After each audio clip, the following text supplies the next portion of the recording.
already spent in the January transfer window. That's a record for the Premier League, gents. I mean, these sums of money are just getting bigger and bigger and bigger. Do you think we're going to see a time when the Premier League's ever equalled by any of the leagues in Europe?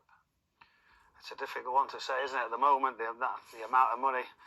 Leon was asked before whether his boots are ready, but he'd take one of those 7-year contracts straight away if he can, possibly as well. But it's everybody wants to come. The league's exciting, isn't it? We're seeing a wonderful, wide-open league for Champions League positions. Relegation is tight.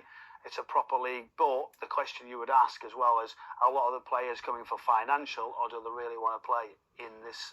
Well, yeah, I mean, a little bit of both, maybe, but players go where the money is, and Premier League is box office. Since the Premier League's introduction, it has grown beyond anybody's imagination. The pull, the watchability throughout the world, everybody wants to watch the Premier League, and that's why the European leagues tried to start this Super League, to try and get in on this cash, to try and get a bit of that revenue, because I don't see them being able to ever match the pull of the Premier League just through their own leagues. And is this a good thing for football?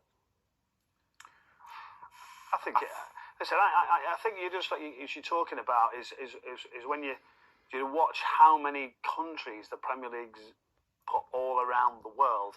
I think people sat in the UK don't actually realise, and it's only when you actually go into games you see call sheets, you see and understand where actually the Premier League's being pushed to realise the size of it. And I guess there's an argument as well that all this money that's in the Premier League is going overseas and being spent on foreign players, and it's not kind of staying in the country and maybe trickling down to some of the smaller clubs. All this riches that the Premier League has is disappearing out of the country. Well, I mean, there's a circle there, catch-22, because a lot of the money does come in from the foreign TV rights to come in to buy the Premier League.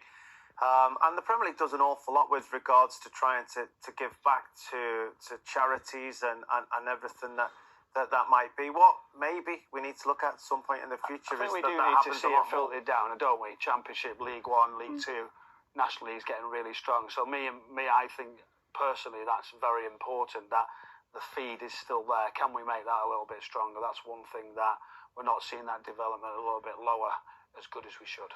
Well, Colin Miller is a football writer who is based in Spain. Colin, I'm interested